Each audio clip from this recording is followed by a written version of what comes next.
இன்று விநாயக சதுர்த்தி. முதலில் எண்ணெய் அபிஷேகம்.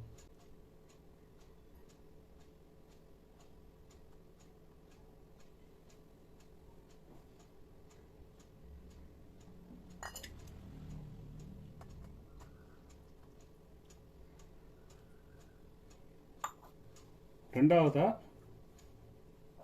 பாலபிஷேகம்.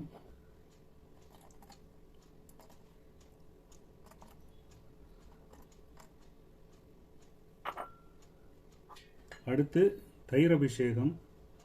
இது உடல் நல்லா இருக்கிறதுக்காக, உடலில் உள்ள பிணிகள் எல்லாம் போகிறதுக்காக இந்த தயிர் அபிஷேகம்.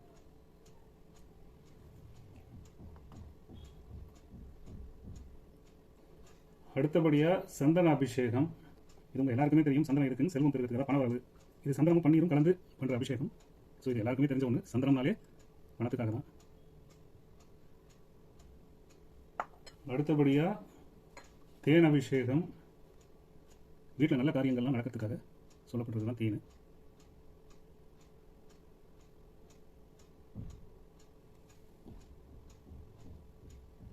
அடுத்தபடியா சொர்ண அபிஷேகம். சொர்ண அபிஷேகம் யாரும் சொல்லவே வேணாம், உங்களுக்கே தெரியும் சொர்ணம்னா என்னென்னு. வீட்டில் தங்கம் வெள்ளி இதெல்லாம் பெருக்கிறதுக்காக தான் அது பண்ணுறது. அடுத்தபடியாக உபூதி அபிஷேகம். விபூதின்றது மனம் தூய்மை அடைஞ்சு நிம்மதியாக இருக்கிறதுக்காக போடப்படுறது தான் இந்த விபூதி அபிஷேகம்.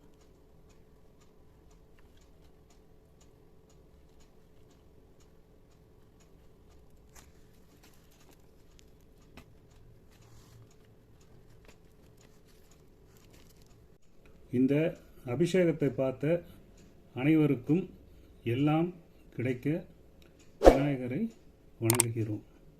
நீங்களும் கூட இருந்து வணங்குங்க.